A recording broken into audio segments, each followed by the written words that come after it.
Em um distante lugarejo, cercado por montanhas no interior de Minas Gerais, há muito, muito tempo começava uma linda história que foi sonhada pelo Criador. E assim surgiu a primeira igreja batista em Alto Caparaó. Tenho saudade da igrejinha que sementes de fé plantou, e assim fez enxugar o pranto, e um novo canto em mim colocou. E trouxe a oportunidade de enxergar a vida com olhos bons. Da madrugada à alvorada, toda a terra lhe oferece os seus dons.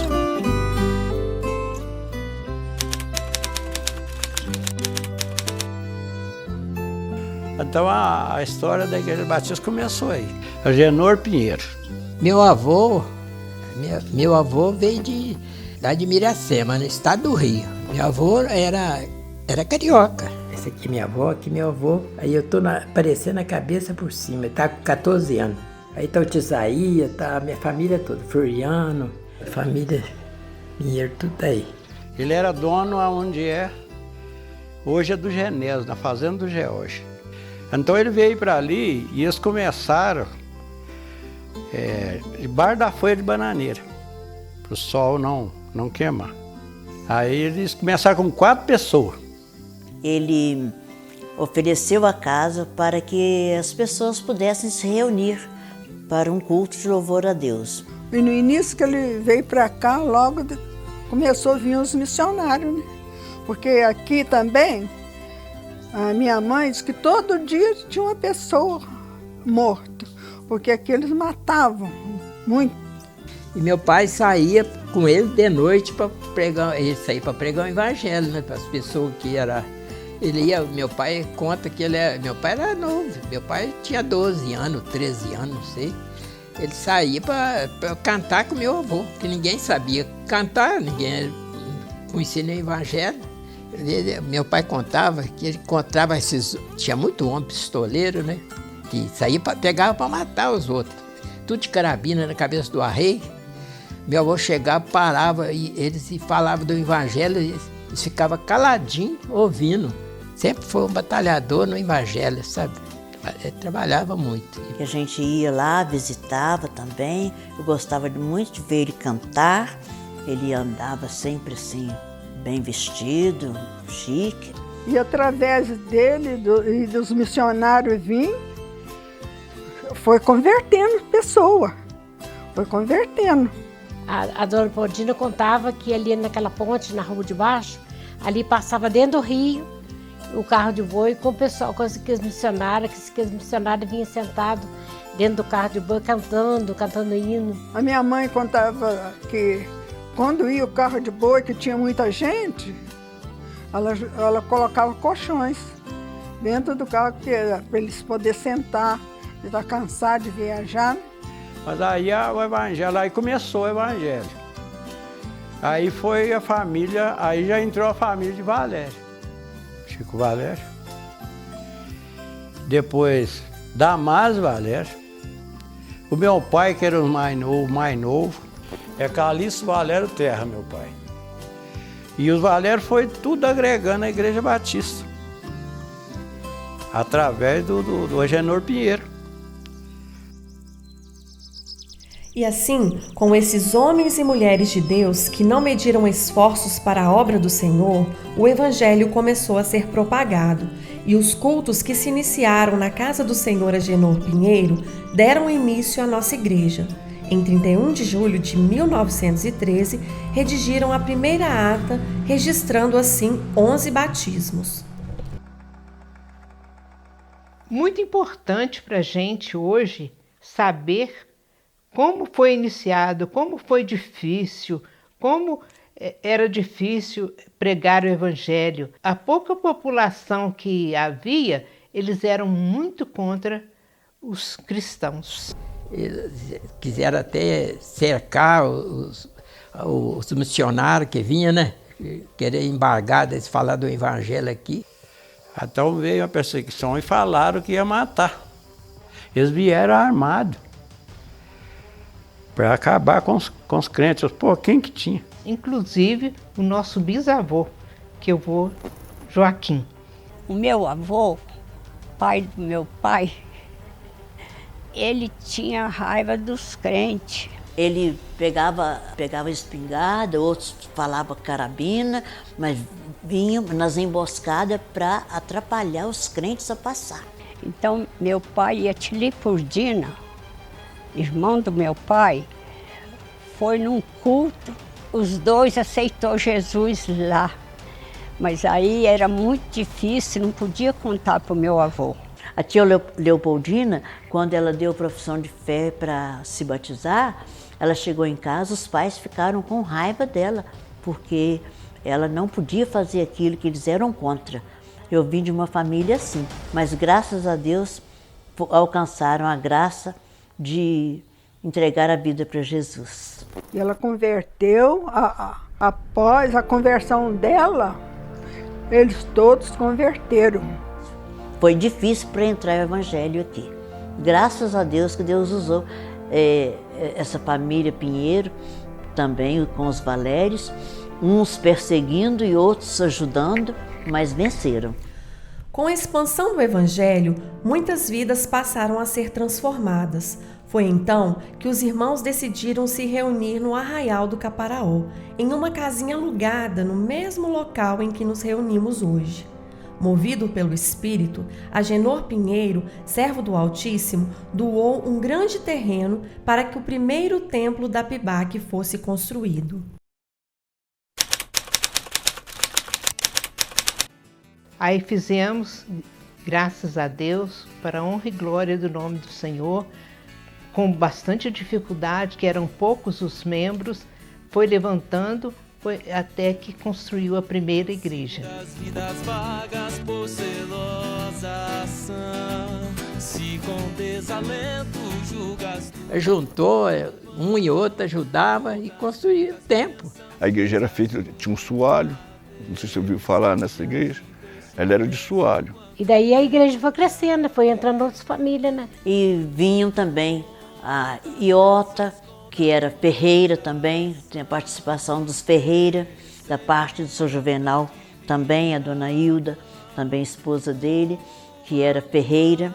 E tinha também o seu Bastião Lozada, pai do Dorvalino, irmão do Dário Lozada. Ali tem uma família bem antiga também que ajudou muito.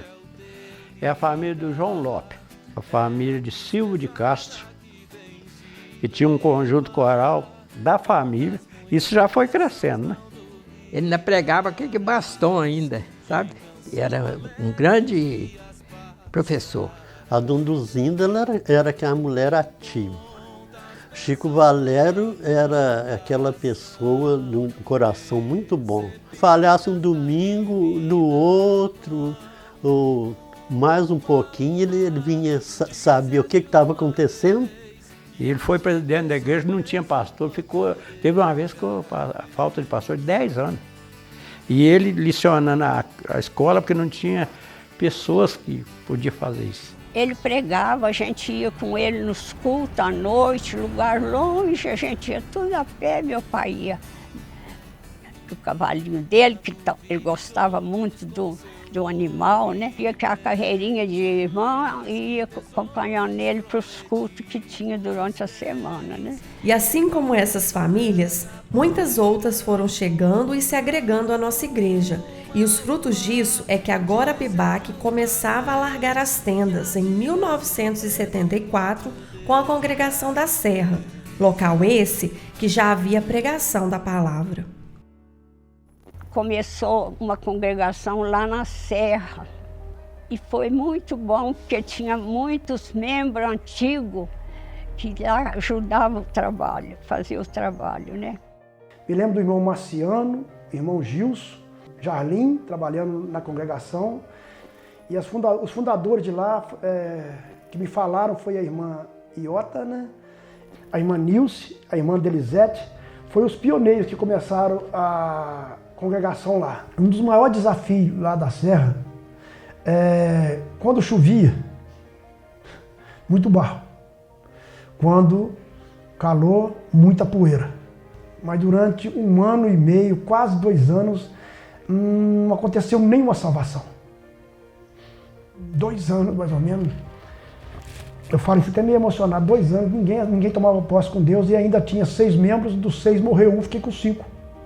Mas quando a gente começa um trabalho naquele lugar, o maior desafio que tive é que eu fui jurado de morte. Aquele homem perseguia demais. A gente começava o culto, ele ligava a vitrola dele lá para atrapalhar o culto. Até um dia ele jurou que mataria, E a gente continuou pregando o evangelho.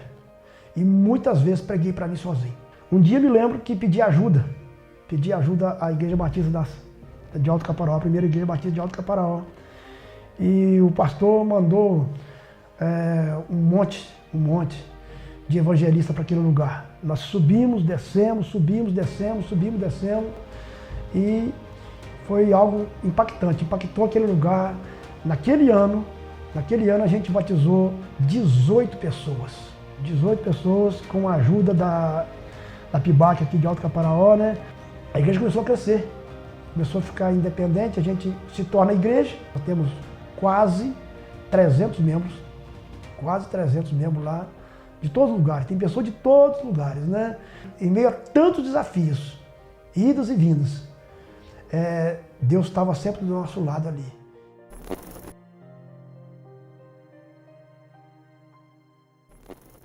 O Sr. Calixto era o líder, né? E tinha pastor lá da igreja que vinha sempre na igreja. Mas meu pai, ele era um pregador, sabe? Um pregador que nunca foi na escola. Ele pregava, lecionava. Graças a Deus, porque a cultura era pouca, mas ele tinha a mente muito aberta, né? A congregação, a gente viu colocar a pedra fundamental, eu inclusive estava presente. Foi muito maravilhoso, muita gente lá da Igreja do Alto. Quem ia vir aqui era Josias Peixoto e Jair Damasceno, que eram os antigos da igreja, irmão do Jaconia, irmão do pai do Judácio. Eles vinham a pé também, para socorrer a gente aqui. A gente não tinha condição, a gente não sabia nada, não tinha experiência, mas tinha aquelas pessoas de lá que vinham para nos ajudar e fazer o trabalho. Até que a gente conseguiu organizar a igreja aqui. Olha, eu acho que o que nós poderia concluir é só dizer assim: Deus, obrigado por um dia a Igreja Batista do Alto Caparaó ter pensado no Córrego do Fama de uma maneira tão especial como ela pensou. Então a gente tem muito que agradecer à igreja pelo carinho, agradecer à igreja pela oportunidade que ela nos deu de conhecer o verdadeiro Jesus. Quando Deus quer fazer algo, Ele levanta alguém para orar. Quando a gente olha para hoje a igreja, a gente sabe que já estava no plano de Deus. Deus já visualizava esse projeto dele na vida da igreja. E acharam por bem construir outra igreja. Então meu pai se prontificou como diácono e ele se prontificou a levar a igreja também, juntamente com o vovô, para construir nova igreja. Essa foto é quando nós começamos a construir a igreja na qual ela é hoje. Foi inaugurado, nós pusemos a Bíblia lá, a família toda assim da igreja, né? E pusemos muita coisa lá dentro do buraco que foi feito para poder começar a igreja, que é essa que tem. E num local deste tem a minha mãe, que colocou aqui uma Bíblia para mais tarde, se não tivéssemos jeito às vezes de pregar o Evangelho, alguém poderia, ao desmanchar às vezes a igreja, encontrar ali a palavra de Deus. E com muito esforço inaugurou-se o novo templo e agora, além das congregações da Serra e do Fama, a igreja começava 2 novos pontos de culto, em Durandé e Caparaó. A nossa igreja nunca parou de trabalhar. Essa aqui é minha mãe, isso aqui é meu pai. Antônio Valério de Oliveira, Belmira de Oliveira. Então, no começo era o bisavô da Andressa, que morava em Caparaó Novo. Eu conheci ele como Toton e Larindo. Tinha um ponto de culto na casa dele. Então, o Josias, né, igual eu me falou, o Jarlinho, eles iam fazer o trabalho lá. Aí me parece que parou por um tempo. Nisso, a gente mudou para lá. Então, o pastor Felipe, vendo que a gente, né, já tinha a minha família, e por que não começar o trabalho? A gente ia para lá, era 3 pessoas, mas a gente reunia, a gente orava, a gente cantava, a gente louvava a Deus ali naquele lugar. E foi muito difícil, mas a gente não desanimou. A irmã Palmira, o irmão Edson, eles desciam daqui, depois que fez a congregação, eles colocou o carro deles, todos os domingos, eles iam para lá. O Edson tocava o órgão e a gente cantava e adorava o Senhor junto. A irmã Palmira tinha um grande prazer de fazer a obra do Senhor. Ela era qualquer coisa que a igreja dependia dela. Nós trabalhamos no Caparaó Novo 3 anos, trabalhamos aqui na fazenda do Sr. Renê ali, trabalhamos uns 2 ou 3 anos também, culto, né, em casa particular. A gente fez o que pôde fazer, né? Hoje ela se tornou uma igreja. Foi o pastor Sinésio Vilaça, na época do pastor Sinésio Vilaça, ele viu que já tinha condições da igreja se manter, aí ele formou lá uma igreja, que hoje, né, tem muitos membros, louvado seja Deus, lá eu tenho neto, tem pessoas lá que hoje eu olho e falo assim, meu pai, aonde estavam essas pessoas?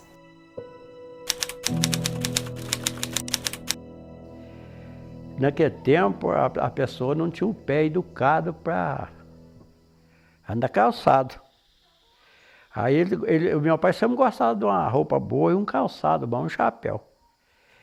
Aí ele vai pegar um embornal de pano, ele pegava uma toalhazinha, botava dentro do embornal, o sapato, porque não aguentava ir a pé daquilo lá, que dava calo. Chegava lá perto da igreja. Ali tinha uma água, a banqueta d'água, e tocava a energia, fazia a energia para a igreja. Ali lavava os pés, era um mato, enxugava o pé ali e escondia o embornal, no meio do mato. E acabava de chegar na igreja. O mundo hoje está um paraíso, né, menina? É uma facilidade para tudo, né? A gente enfrentava muitas lutas para poder vir para a igreja carregando criança no braço. E à noite, tinha que rolar na coberta, muito frio, que a gente vinha lá dos Pinheiros para poder ensaiar. Fazia visita lá no Fama, a gente passava aquela mata lá carregando criança no colo, enrolada em coberta. E foi muita dificuldade. Hoje as pessoas têm o carro para vir, né? E às vezes, muitas vezes as pessoas não valorizam isso. Ah, eu não vou porque tá frio, mas às vezes tem um carro tão bom para ir e não vem, né? Menina, fazia tanto frio que a gente vivia numa vida bem difícil, sabe? A minha mãe cortava aquele saco de farinha que vinha de trigo, aquele saco branco, fazia camisa pra gente daquele saco branco e cortar aqueles panos. A gente não tinha nem blusa, enrolar nos braços e vinha para a igreja com aquele frio que... Mas levava o menino na cabeça do arreio. Mas a gente não perdia culto igual as pessoas às vezes hoje, com toda a condição perde. A gente ia em todo culto. Chão, carro agarrava no meio da rua, carro não, jipe. Nós era novo, pequeno, ela com vontade de vir para a igreja, botava os meninos, a gente mais novo, dentro do balaio de burro e trazia para a igreja. E andando a pé, né? Não tinha condução mesmo. A gente andava para todo lado, era Caparaó de baixo, era Alto Caparaó, era serra. A gente ia para fazer o trabalho, fazer a obra de Deus, todo mundo a pé. E eu, mas a irmã Odete, na nossa simplicidade. Podia estar chovendo, a gente apanhava sombrinha, não era carro não. Nós ia Taquaruna, nós ia Bragunça, nós ia na Serra. Mas o nosso trabalho não ficava com a nossa humildade. A gente lia a Bíblia, fazia oração. Nós ia muito longe a pé, eu e a minha mãe. A gente ia perto de Chiquitibá a pé. E voltava, sol quente, fazer o culto, né, nas casas. E antes não tinha batistério. A Palmira falou que batizava, sabe aonde? Ali perto da casa da Palmira, no Rio. Então os batismos eram feitos ali, né, da igreja aqui. Então diz ela que o barraquinho era feito de folhas, né? Era muito simples para a pessoa trocar de roupa. Houve uma ratificação de café, arrancaram café. E muita gente foi para o Rio, foi para o Paraná, foi para São Paulo, né? Que o trabalho que ficou pouco. E a igreja foi enfraquecendo. Tinha dia que o pastor só ficava ele sozinho na igreja. Tinha um alto-falante, não sei se vocês te falaram isso. Não tinha quem tocava direito. Microfone não existia assim. Era coisa assim, para comprar um microfone tinha que fazer uma campanha, um dava um quilo de café, outro dava uns trocadinhos, dava um quilo de feijão, outro, entendeu? Para a igreja chegar no ponto hoje. Muita oração, muito trabalho, muita lágrima. Tinha dia que você não sabia o que fazer, entendeu? Não tinha essas condições hoje financeiras, não tinha nada. A igreja, muito custo, comprou um cavalo para poder, né, o pastor trabalhar com ele, depois foi um jipe. No tempo que eu ouvia dizer, o pastor que batizou meus pais, no tempo deles, tinha que encher o batistério carregando a água no balde. Buscava revista, às vezes em Caparaó, Alto Jequitibá, na cabeça do arrei, porque transporte era difícil, era também, mesmo assim, era uma economia, né, para a igreja, né? Aquele tempo era tudo com dificuldade, mas tudo diferente. E a gente não tinha tristeza. A mocidade falava muito poesia e comédia. E para nós, Natal, Dia das Mães, era o tempo de festa, que era 2 meses de ensaio, todos os dias ensaiando. E as nossas coreografias eram muito legais. E vinha, na época do aniversário da igreja, vi um grupo de gente que vinha de um ônibus, aquele conjunto de gente para ajudar a fazer, assim, comemorar, né? Aí fazíamos os aniversários da igreja, vinha caravanas, era muito, muito gostoso aquela época de criança, quando também participávamos do coral, foi criando período de louvor. O coral é uma obra de Deus que não dá para entender, não dá para te explicar. Uma coisa que Deus vai sustentando, vai fazendo uma obra que você não entende, que você faz assim, acabou tudo, Deus te renova os coristas. É um ministério, é uma família. Muita coisa acontecia para tentar nos impedir, mas Deus levantava outros que se uniam a nós para nos fortalecer e para continuar. É isso que Deus quer. A obra dele não pode parar.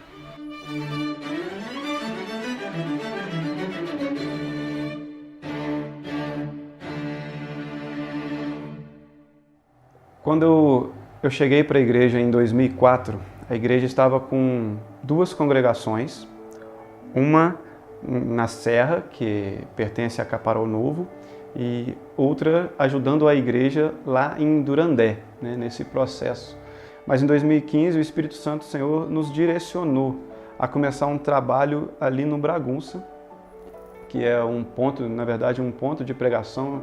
A gente comprou uma tenda, né, e pedindo a permissão do pastor. A princípio não era uma congregação que estava sendo formada, era um ponto de pregação, mas Deus foi abençoando, abrindo as portas, e então começou a surgir, né, as primeiras conversões, começou a surgir as pessoas visitando, procurando, então se tornou ali a nossa primeira congregação das que nós temos hoje. Logo em seguida, o Espírito Santo direcionou a gente para Caparaó, no bairro Santa Rita, né, no município, numa parte ali do município no qual não tinha nenhuma igreja, nenhum trabalho evangélico. E o Espírito Santo do Senhor direcionou a gente começou em cima de um bar, né? A gente conseguiu um espaço em cima do bar para reunir, era o único local que tinha, mas logo, né, depois de alguns meses já apareceu um outro ambiente, um galpão para a gente reunir. E poucos anos depois, a congregação no Rio Claro, que faz parte de Una, que é ali no Espírito Santo. E começamos a congregar, né? Treinamos lá os instrumentistas, o Ministério de Louvor, e ali foi sendo formado, né, uma igreja e já tem o projeto para a construção da igreja lá, inclusive, e o trabalho continua sendo feito com excelência, com dedicação, com esforço, nas 3 congregações que nós temos hoje. O Espírito Santo ministrou algo no meu coração da seguinte forma: eu estou levando vocês para se importar com aqueles que ninguém se importa. Estou levando vocês para salvar aquelas pessoas que estão sendo esquecidas. Essa é a palavra, estão sendo esquecidas. Porque eu não me esqueci delas. É notório, né, o amor que essa igreja tem por missões, que o próprio Espírito Santo colocou no nosso coração. Isso nós podemos também enxergar não apenas em questão de ofertas, mas em questão de obreiros formados, né, tantos pastores sendo formados aqui. Então, o Espírito Santo tem colocado no coração de cada um de nós e da nossa igreja esse anseio por ganhar almas para Cristo e fazer missões. E louvado seja o Senhor.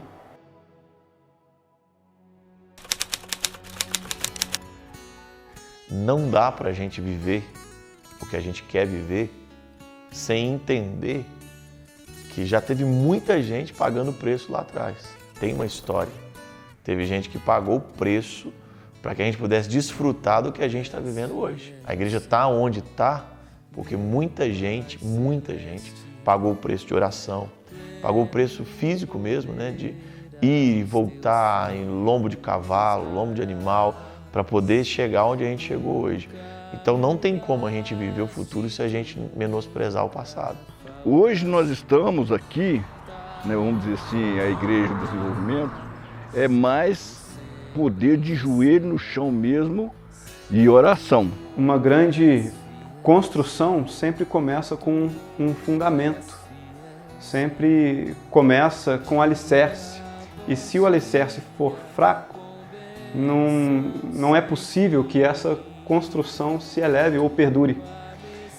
E nós, pelas misericórdias do Senhor, nós podemos dizer que a nossa igreja, ela tem um alicerce forte, que hoje que nós estamos vivendo são frutos das orações dos nossos irmãos no passado. Por isso que em momento nenhum nós podemos nos orgulhar e de forma alguma nos achar melhores, de forma alguma. Nós somos resultado das orações dos nossos irmãos. O trabalho continua, cresceu, muitas almas foi salvo e muitos missionários estão para o mundo afora evangelizando, pregando. O que ficou sem fazer é judiação.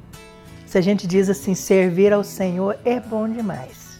Servir ao Senhor não tem preço. Eu tenho dito o seguinte, eu quero viver algo novo agora. Será que valeu a pena? E muito, e muito. Como valeu a gente trabalhar para esse Pai poderoso? Meu filho trabalha na obra de Deus, minha filha. Como você tem trabalhado? Deus não nos desampara. O que eu fiz ali, eu fiz com todo amor, com todo prazer. Que eu sei que o nosso galardão não é aqui. Isso aqui é passageiro. Se valeu a pena, nossa, Pai. Só não valeu a pena que eu não fiz mais.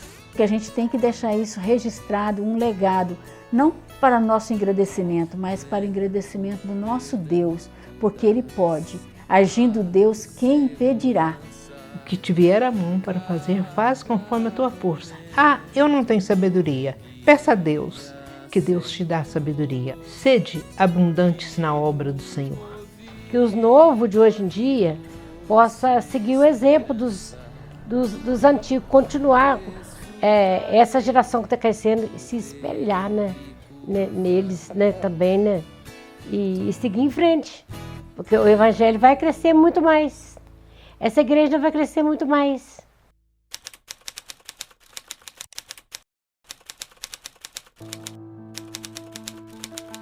Hoje somos frutos de uma semente que foi plantada e regada há 110 anos, e muitas orações daqueles que fundaram essa igreja ainda ecoam na eternidade de tempos em tempos, segundo o desejo do coração do Senhor. Muito mais que membros, somos sonhos, anseios, suor e lágrimas de irmãos que ouviram o chamado e atenderam o propósito de Deus. Nossa história começou lá em 1913 e não para em 2023, porque continuamos com um ardente desejo de salvação e empenho de cumprir o ID. Ó Alto Caparaó, de maneira nenhuma és a menor entre as cidades, pois de ti a primeira igreja batista fará um grande povo, que não se intimidará, não se calará, nem se acovardará, porque o seu legado alcançará gerações e gerações de verdadeiros adoradores. Ninguém vai conseguir parar a igreja. É a árvore já gerada, a semente que plantou, a semente que germinou e agora é fruto. É a árvore que cresceu e agora é fruto. Eu tenho orado ao Senhor e pedido para que nós possamos plantar mais igrejas, possa investir na área de missões. Eu vejo que a gente tem capacidade de cruzar fronteiras, sabe? De ir para outros países, como a gente já tem feito, tem tido oportunidades, mas eu acho que isso é só o início de fazer muito mais, muito mais.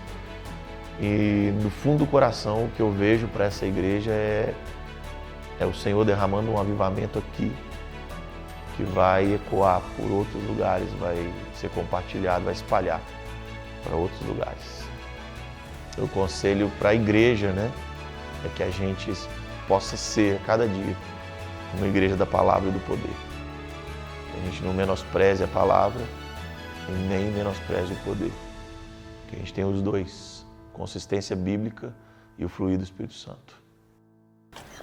No Salmos 16, 17 está escrito: Tu me mostra o caminho que leva à vida, e tu me enche de alegria, e tu me traz felicidade para sempre. Amém.